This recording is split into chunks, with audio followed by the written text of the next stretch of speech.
Hello everyone and welcome back to For the Minions, episode 16 of For the Minions, a weekly show where we talk about some of the spiritual successors to Paragon. This week we have our news and updates as always, followed by the poll results, and then tech time with Rubra. And then our topic for discussion this week is going to be heroes that are coming out in any of these alphas that you didn't really play a lot in Paragon that you're looking forward to giving a try. And then our topic for discussion is a test map. Not topic for discussion, but our community suggestion is a test map. I am your host, the one and only Mangoose. Joining me, as always, is my lovely co-host, Mandy Mal. Mandy, how you doing? I'm doing pretty good. And joining us once again, we have the beautiful and the talented Miss Martina. How are you, darling? I'm good, guys. Thanks for having me back again. I'm so excited that you're back. Oh my. And if you saw the last episode, you know that Martina really liked Aurora, so yeah. we already know her favorite hero. So we don't have to go over that.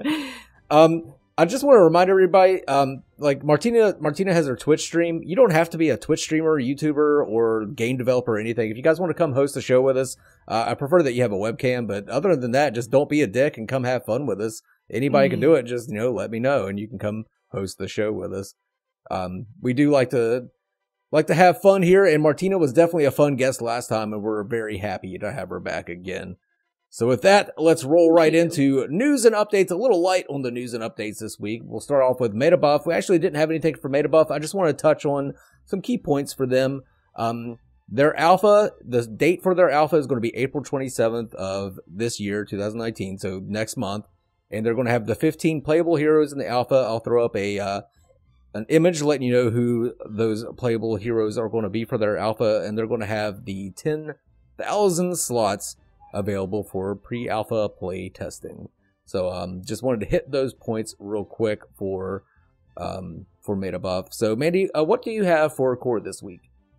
Well, it's also a little bit slim pickings for Omega, but the mods are playing right now, so they know that the key system is functional. They're just kind of hammering out any last little bugs that might make things not go as smoothly as possible for the alpha.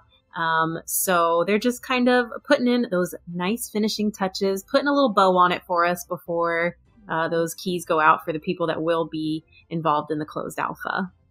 Yeah, I was way off. I predicted that they would have their closed alpha out early March. It looks like it's probably going to be like the last day of March that before the keys go out. And Martina, I know you're often in the Predecessor Discord. How does it feel to watch people like Faceful and Rubra and you see that their status is playing Predecessor? I know, I have been envious, but yeah, I'm patiently waiting, but it's been hard watching them play it. I'm happy for them, but I know. Anytime I get an email alert on my phone, I'm like, I like brace myself. I'm like, this could be it. This could be it, Well, I got an email last week and it was asking if you signed up for the alpha yet, and I got so anxious. I was like, "Oh my god, this is it!" Oh no, and it wasn't. It was. Oh god, that hurts. Yeah, heck yeah. I'd be so pissed. I know, I was.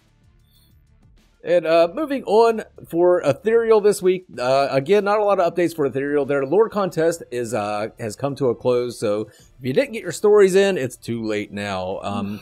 Once they whittle them down to like the final 4, I'm going to come in and kind of guest judge and help affect the decision and pick the final 2 winners. And those winners will, of course, get the prize of being able to join Ethereal's lore team and help design a myth, which is a hero for Ethereal. So did you guys do any lore? I know you guys aren't lore centric like I am. No, I am not nearly creative enough or into lore enough to put in that much effort. I did a story, but it wasn't really meant to be part of the competition, just for fun. Yeah. I'd like to see that. Yeah, you have to share with the rest of the class. I will one of these days, maybe. And just if you guys are interested in keeping up to date, like with Predecessors Alpha and everything, just join their Discord. We always link all the Discords for each one of these companies down in the video description. So that's the best way to stay informed and stay up to date. I know their Discord is going to be blowing the fuck up whenever those emails do go out, with people rubbing it in each other's faces that they got theirs. And moving on to the poll results, last week out of 729 votes, we had Core at 53%, Predecessor at 31%, Ethereal at 13%, Phoenix Rising at 2%. This week, out of 671 votes, we had Core at 54%, Predecessor at 29%, Ethereal at 13%, and Phoenix Rising at 3%. So not a huge change from last week to this week. Again, not a lot of big updates coming down the line, and that's what's really going to affect this poll, is big updates for any of the games. Predecessor's been kind of slowly sliding down a little bit ever since the pre-alpha trailer, but I'm sure they'll pop back up once the pre-alpha actually comes out. And I'll link the bar graph up top so you can see how things have been progressing as it has gone along. Okay, so on last week's episode, we had Tech Time with Rubra. We talked about directional and orientation warping. This time, we're going to get into some speed warping. Thank you very much, Mongoose. So this week we decided we'd talk about speed warping, which is one of the big 5 technologies that you need to effectively implement Paragon animations the same way that Epic did. So what we have this week is, you might remember this from some of the images if you tuned in to For the Minions last week. You may have saw me walk through directional warping and orientational warping, and you might have seen this this image. So this is how the run animations are handled in Paragon. Christ, I almost said predecessor there. This is a test setup, so I'll delete that because it's kind of a mess. But this is just a very basic setup where our hero of choice today will be one of my favourites, Morigesh. I know lots of people hate lock-on heroes, but I really like Morigesh. And what we've got here is we have this special node called speed warping. And speed warping is one of the ways that Paragon animation handles controllers. So what I'm going to do is I'm going to quickly hop into game. This is my very basic test setup. Morigesh isn't fully set up, so I think I've stripped her down just to show how speed warping works, to give you an idea. So her feet do like weird stuff when you stop. Oh yeah, yeah. It's fine. It's because half the logic's not hooked in. But once we get going, I'll be able to show you what we're doing. So first thing, just to quickly clarify why this is such a big issue for console. If I start moving around on my keyboard, and I'm moving at full speed, and you can see on the left, it might be a bit hard to see. I'm sure either I or Mongoose can provide a zoom, and you can see the speed of Morigesh. So Morigesh is currently moving at 720. And because I'm using a keyboard, I'm either fully on the keyboard or I'm not, right? So I don't have a choice. I either go fast or I go slow. If I go left and I go right, like I'm either going full speed or not. If I switch over to my controller, because I'm just using an Xbox controller, but it's pretty much the same for PlayStation or any other controller you want to use. As the speed changes with the more that I push on the stick, you can see that Morigesh goes up to her maximum speed, and then as I slow down, because I'm pushing less on the controller, you can see that the animations get a bit janky and it get a bit weird, and it almost looks like Morigesh is moving faster than her feet can handle. And you see there how I'm almost moving at a complete and utter stop. Morigesh's feet are still going all over the place. It looks fine when I speed up, but when I slow down, I get all sorts of weird foot slide. And when you're playing on an analog controller, this kind of stuff will happen. So the way that Paragon handles it is I've actually set up her forward motion with this node called speed warping, and I will just quickly go back to the blueprint just to show you exactly, or just give you a very, very brief explanation of what happens, because only this node is connected up. So what speed warping does, in a nutshell, is it changes the distance between the feet on the animation. So if you imagine when you're running at full speed, you're sprinting really, really fast. Your foot stride, the distance between your feet is really wide. And then when you're walking really slowly, your feet are much closer together. And what speed warping does, it takes the one animation. So this is a single animation you can see here. Let me make it slightly bigger so you can see. So Morigesh either moves and runs from side to side, but she moves at one speed. And what speed warping does is it tries to compensate for the difference in speeds by changing the animation. It's the same animation, it just changes it and makes it different. So if I jump back into game, we're back in the same one, and I'm going to show you what it looks like. It's only on the forward motion, so the sides I've left intentionally wonky, but when I run forward, you can see that as I'm going slowly, two things happen. Kind of tiptoeing a little bit, yeah. Yeah, so I've not tuned it in. It probably needs to be slightly less, what's the word? Less apparent, like the amount of motion. But you can see that as I slow down, her feet are barely moving apart, and then as I slowly speed up, you can hopefully see that up until a sprint, like her feet are almost, about 2 foot apart, and then as I slow down, the feet come right back in. You can actually see it if you look at her left foot. You can barely see the sole of her foot, and then when I'm running, you can see the sole. So speed warping basically adjusts the animation 2 ways. So it changes the feet, and if you look at Morigeshi's hips, so I don't have a mouse, but if you see the little skulls dangling off her side, as I run full speed, her hips barely move up and down, so she just sprints. And then as I slow down, you can see that all of that directional motion, the feet not moving, gets pushed into the hips, so the pelvis actually moves up and down. Paragon does some other things as well, so give me 1 second, and I'm just going to quickly hook up something janky to show you. Let's go, so this is actually the rate at which the animation plays. I'm going to go to 0.5.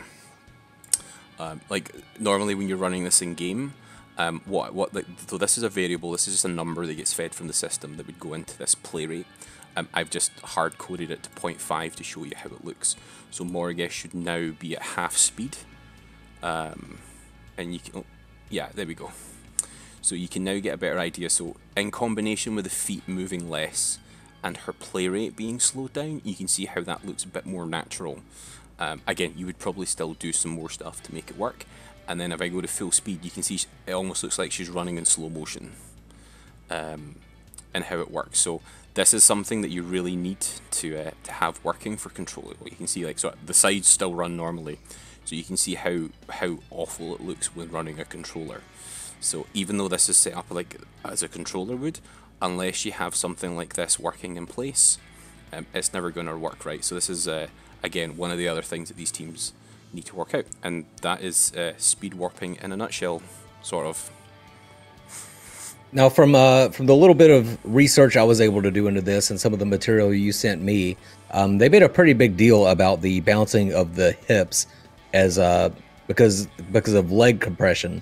Like, you don't want the legs to actually elongate with the but you don't want them to compress either as they get as the strides get smaller. So they compensate for that by making the hips bounce, right? By tying it to the pelvis. Yeah. So yeah, they were fine with the legs extending. So if I run fast, you can see my legs actually get really long, like elongated, and like this is something that really bugged me for. Morigeshi's animations are actually quite weird. Like, her legs are quite weird in terms of the shape.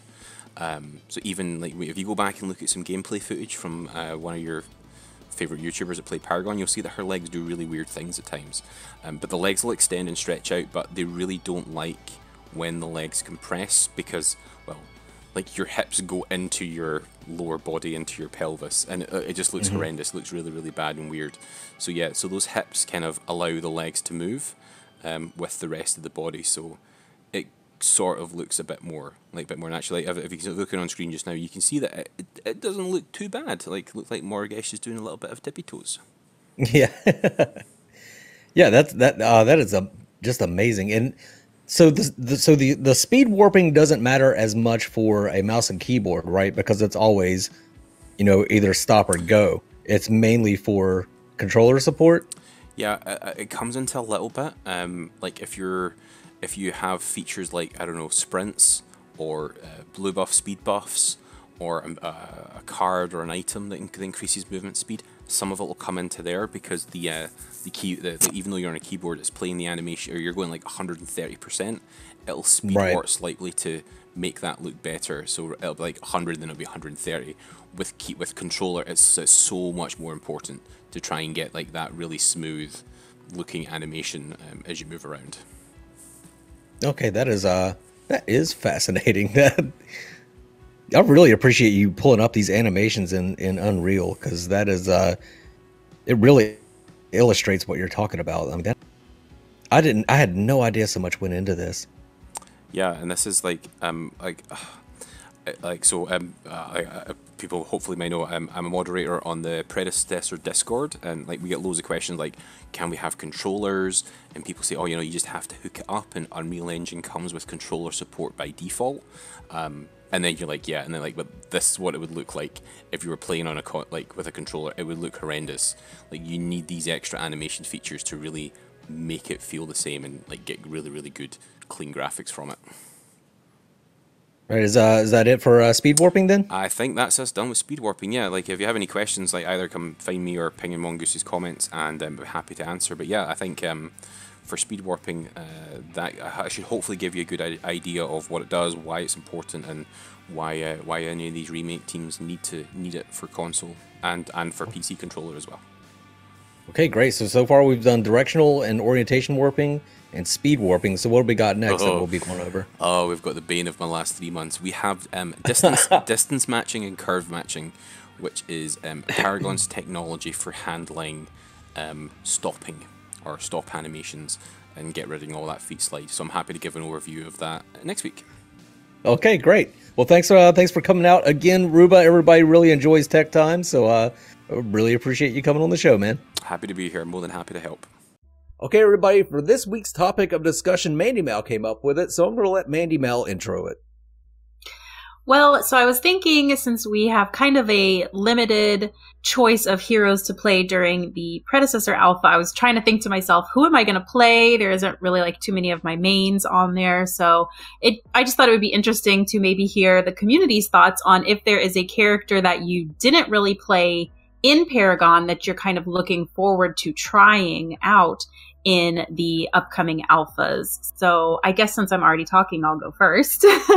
I know I played a lot of support, but I played primarily phase as support. So I'm really looking forward to trying Muriel, because I don't think I gave her a fair shot in Paragon. I was kind of like, meh, like I think she was too complicated for me as someone who's a first time MOBA player, and I was just delving into support. So she was a little too complicated for me. Now that I have a little bit of experience under my belt, I'm looking forward to trying her. But I also want to experiment with other positions in the game, because I really only played safe lane. I was either carry or support. So probably, I don't think I'll mess with jungle. I'm still intimidated by jungle. But I was thinking also Gadget would be fun to play around with, because I never really played characters like her before. So those are kind of my picks. What about you, Martina? Well, I didn't really want to think about it because, Aurora's not there. But, okay, here's a question for you, Martina. What if one of the other heroes had that sweet side cheek action just like Aurora? What if like Bellica was wearing like one of those traditional Chinese gowns? And just oh yeah, wow, yeah. Would you become a Bellica main then? I think so. So it's whoever can provide with the sweet cheeks, huh? Yeah. No, well, she looks very tomboyish, so I guess it would definitely be Gadget. I've thought about this just in case I make the closed alpha. But the thing is, I have a really aggressive play style, and you can't really do aggressive with Gadget. So, because she just gets ganked all the time if she's on her own. So, so I think I'm gonna focus on learning how to get good with Gadget, really. Yeah, with Gadget, you can kind of build her a little tanky and be extremely aggressive with her. Like throw down your ultimate and then physically body block them inside the ultimate. That's one thing that really good Gadget players did really well. The other thing is, instead of trying to target somebody with your sticky mine and having them juke it out, just pick it up on your own head and run straight forward into them, so that you're guaranteed to blow it up on them. So, whoa, talk about aggressive. You can be very aggressive with Gadget if you play her right. Okay, yeah. So there you Looking go. There's some forward to that aggressive then. gadget gameplay for you there. Yeah. For me, I guess it Myself. would probably be Sevarog. I did a whole video on this the other day, but yeah, I kind of want to get into a lot of these heroes that I never gave much of a chance. I tried Sevarog before, but I just wasn't good with him because I always want to help people out, and with Sevarog, you gotta just say "fuck you, team." I'm getting my stacks, and you gotta get those stacks and then help out later on in the game. But you know, if I see the offlaner's in trouble, I'm going to want to go try and help the offlaner. But I really should just say, you know, fuck you, dude. Handle your lane. I'm getting stacks. So I'm going to try and do that with Sevarog. And then for meta buff, Countess. I really want to get good with Countess. Just that assassin playstyle really appeals to me, but I was never good at Countess. Didn't really try enough to be good at Countess. So that's one of my goals for their alpha. I have a feeling it's going to be much more difficult for me to branch out in the core alpha because they have 3 people, Well, they have Sparrow and Twin Blast, who I mastered, and those are kind of like my go-to easy, safe picks. So I'm going to like want that nostalgic feeling back. I think it's going to be hard for me to branch out and try other characters in their alpha, in the core alpha, but I'll try. What about you, Martina? Any of the core characters that you want to try out? Well, again, as Mandy said, I definitely was like, yeah, I'm going to use Sparrow because I loved Sparrow in the end. But Sevarog, is Sevarog in theirs? Yeah. I think so. Sevarog, definitely. He was really sluggish for me. I loved jungling, but he seemed really slow. And because of that, I think my first match with him was like 0-9. I was like, I'm not playing him again. But like you said, I think it's really important for Sevarog that he powers up and focus less on helping the team early game. Yeah, and you're absolutely right. Like when you're first jungling, his clear wasn't as fast as like Grux. Yeah. Like so, if you're used to a jungler like Grux or somebody, and then you go in with Sevarog expecting to clear as fast as Grux, and just like, using your abilities whenever you want to instead of timing your abilities so that you could stack up your Q, then Sevarog was definitely a very different hero, and it took a lot of focus to play him, and it took a lot of practice to play him well, which I plan to do. In both predecessor and core. I think maybe Quan as well. Is it no, not Quan, Feng Mao. I found him quite difficult for some reason. As a melee character, as Aurora, I'm surprised I did. But again, these are characters I've played once or twice. Went straight into a PvP match with no experience, and then sort of got discouraged to carry on learning how to play them. So I think I'll focus a lot more on doing that this time round. Yeah, I've kind of set a little personal goal for myself. Not so much in the alpha, but just when one of these games, is finally out, I want to try Melee a little more because I really did not. I never messed with Melee characters. I shouldn't say never. I tried them and then I was just like, I just feel so much safer from a distance, so I like my ranged characters. So I've kind of set a little bit of a personal goal to try. And for some reason, Kalari really interests me, but I have a feeling I'm going to hate playing as Kalari. So we'll see. But I thought that would be interesting to have the community tell us who are they looking forward to playing in the alpha. Yeah. And Martina, you touched on a good point there. You went straight into PvP, and a lot of times you would practice in, just like a bot match, and then try to go in. Like even if you practice in a bot match, a lot of times the bots don't act like it wasn't the same. Wasn't realistic enough. It was enough to give you a big head and confident that you could do it, and then you go PvP and like just get wrecked, and it would just be a really terrible feeling. Yeah. That kind of leads into our community section, a suggestion for this week, which is a practice map, which would be really nice to have. You could at least like go into the jungle, and I'm talking straight up practice map, not a bot match, because bots will also kind of interfere with what you're trying to test or what you're trying to practice, especially fucking Red the Fae. Oh my god, Paragon would always have Red the Fae as your support, and she would follow you around everywhere and take all your buffs and everything. But I think that would be really nice to have, especially like when you're practicing somebody like Sevarog, knowing exactly how many times you need to hit these camps, where to hit them, how to hit them, to get them down low enough to hit them with your Q and get your stacks. I think that's a great suggestion. It's something that I would like to see implemented in all these games. Yeah, I agree. And I don't know, maybe we could ask Rubra, but it doesn't seem like it should be that difficult to, you know, have a practice map implemented. Maybe he can enlighten us a little bit more on that, but I think it is a wonderful idea. It's something I would definitely utilize, and I think a lot of people would utilize it. Oh, definitely. I know a lot of gamers like myself who are really anal about their KD, so I think that would be brilliant. Yeah, you didn't want to go in there and ruin your KD by using a fresh hero. Gotcha. Yeah, but it was really the only way to kind of test decks, because it just wasn't the same to try and go into an AI match. You didn't get the good solid data that you needed. Yeah. I would just like to see like a test, like a practice dummy that you can hit, because a lot of times stuff feels strong, and then when you actually test it out, it isn't as strong, or stuff doesn't feel very strong, and then when you test it out, you find out, wow, that's actually like a 20% increase to my damage if I use this card as opposed to that card, sort of thing. And that would be nice if you had a test dummy to check that out on. Definitely. I did some of that back in Paragon, and I would have to do it against bots, and it was very difficult to do because, like I said, bots, they don't pick the cards that you want them to have, and they don't react the way that a normal player would react in certain situations. So yeah. So I think that's going to be it. We'll go ahead and wrap up the show with our plugs. Mandy, you got anything to plug? Not really. It's not really a plug, but it's an idea I've been toying around with, maybe starting to get into streaming. So maybe look out for that. I don't know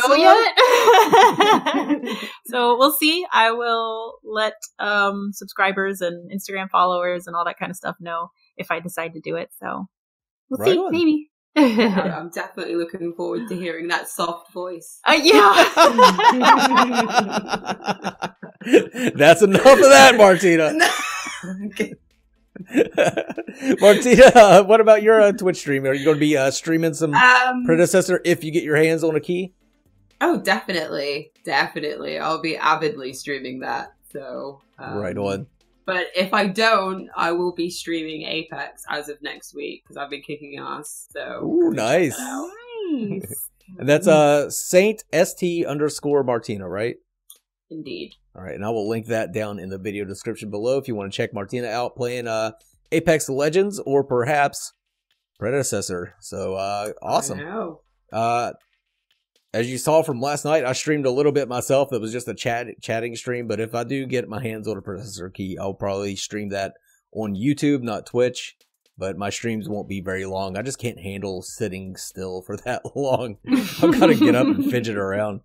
But yeah, I think that's it for this week. I hope you guys enjoyed the show. I hope you come back for more. Next week, we're going to have Opolis Prime,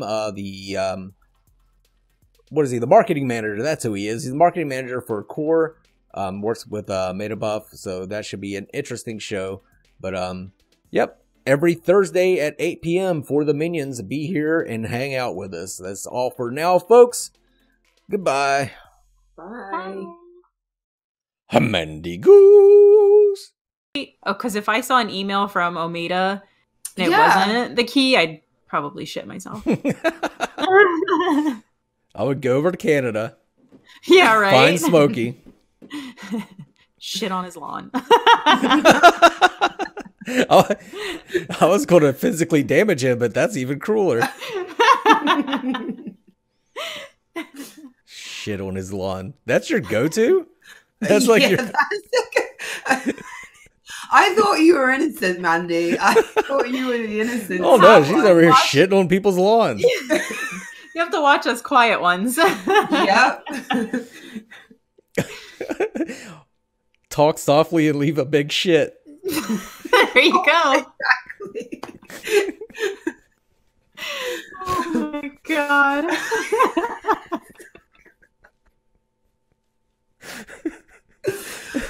Oh, Oh god. oh, my cheeks hurt. I know. It wasn't even that funny. Oh, I know. Oh. Okay. Oh my god. Ooh, okay. Holy shit. Oh no. I'm It gonna was think a of talk softly and shit.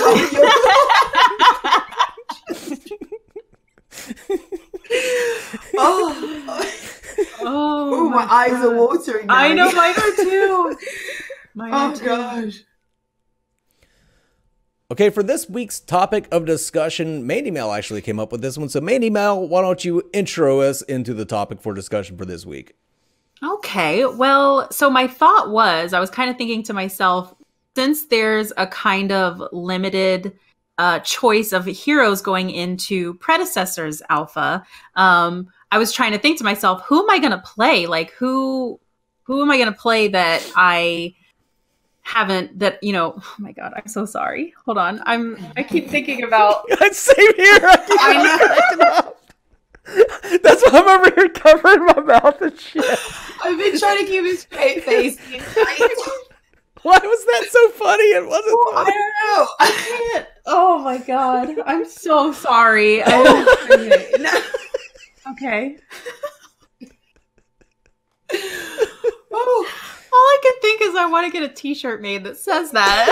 Talk Yeah. softly. And leave a big shit.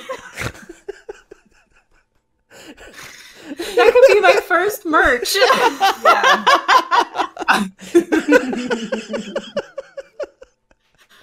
All right. Okay. I'm so sorry. I'm so sorry. Okay. Okay. Stomach hurts. Oh shit. I am so sorry. I did not mean to start that all over again. All right. Oh, do you want me to just start over from introducing the topic, or do you want to start over? I'll start over. Okay. Okay, everybody. This week's topic of discussion was brought to us by Mandy Mouse. So let's let Mandy intro us into it. Okay. Well, so.